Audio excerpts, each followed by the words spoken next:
Picture a feast more than 3,000 years ago. The night is warm. Wine glints in clay cups in the flickering shadows, and the air is heavy with celebration.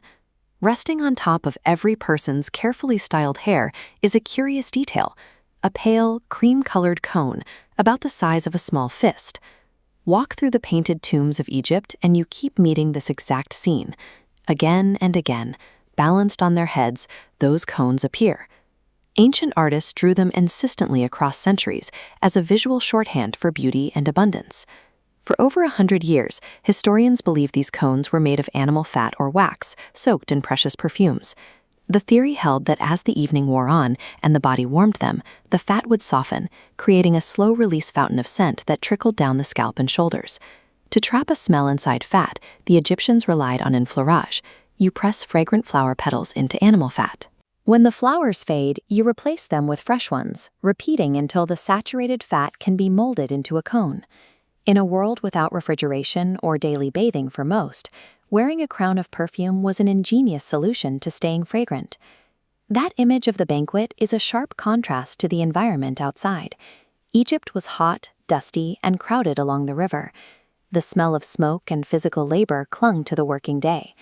Masking that reality required significant resources. The Egyptians favored deep smells like myrrh and frankincense, along with a complex incense called kyphi. Procuring these materials required trade routes that stretched across distant lands. The pharaoh Hatshepsut launched a naval expedition to the land of Punt, specifically to bring back 30 living myrrh trees, so the source of the scent could be planted in Egyptian soil, which reveals a contradiction in the historical record. We have thousands of highly detailed tomb paintings showing these cones.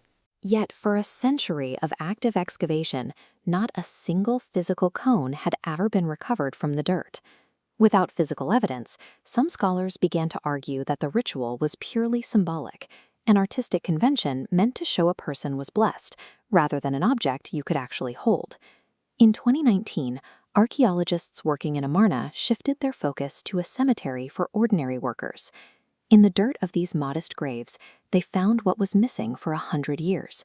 Resting on the skulls of two individuals were actual physical cones. The objects debated for a century had finally materialized. The objects stood about 3 inches tall. They were pale, cream-colored shells folded around a darker organic material, likely a piece of cloth. Researchers identified the material as beeswax. Its surface was pocked with tiny holes, where insects had nibbled at the wax over centuries of burial.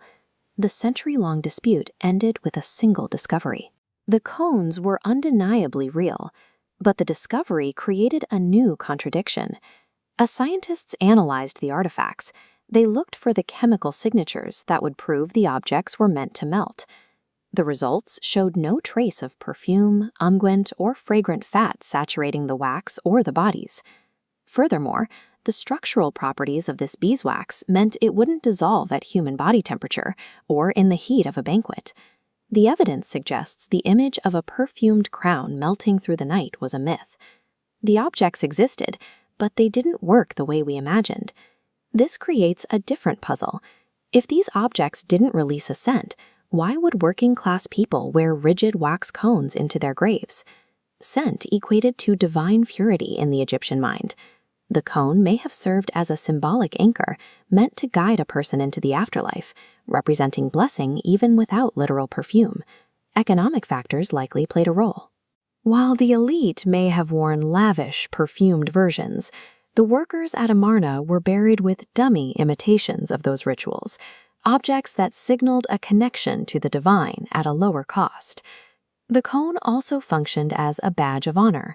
To wear it was to show you belonged to a moment of celebration or spiritual significance. The truth is that the cone was less about literal fragrance and more about status and the safety of the soul. In ancient Egypt, beauty was a visual language. Kohl around the eyes and wax cones in the hair announced rank and religious devotion. This frames the Amarna discovery as a wearable wish, a gesture of hope for beauty and blessing carried into eternity by ordinary people.